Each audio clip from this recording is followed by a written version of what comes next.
everyone, welcome to Digital Phoenix SEO here on YouTube. Now today's video is a little bit different.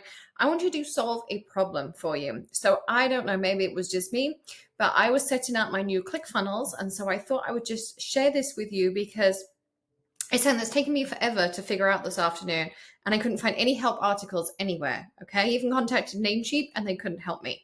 So when you want to connect your own custom domain, so I was connecting this one up here. Normal DNS records. Okay, that's easy. I got that one. Okay, got them. Where are they? Here, just the normal DNS records.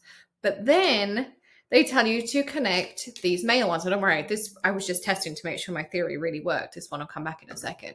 So you have 4 records you have to add. You cannot add all 4. If you're in Namecheap and you're a Namecheap user, you go down here and you add one, and then it's like, okay, there's nothing else for me to add. So how do you do it? What do you do? What you do is you take this first one, the domain key, this txt domain key, and you add it right down here. Okay, so you're adding it right down here, this txt record, the host, the value they give you, and you hit check. All right, all the other records they give you, so the @ the txt with the @ the txt with the dmarc, and the cname with cf2 mail. I am not a DNS expert, so I'm just reading what's on the screen.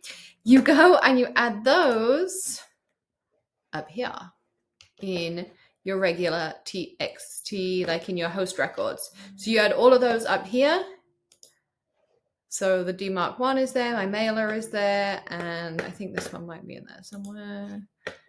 It's up here somewhere. I had it a second ago. So what you want to do is this one goes in the bottom in the email record, and then these 3 go in your regular host records, and then it will allow you to add that domain to your account. So hopefully you found that useful. I'm hoping I'm not the only person out there who is searching for this information, and this is a quick little cheat sheet tutorial video to help you do that, so you can connect custom domains to yours and your clients' Namecheap accounts, so you can get them on your funnels. All right, don't forget to like, subscribe, comment, all the usual stuff down below, and I'll see you soon in another video. Bye.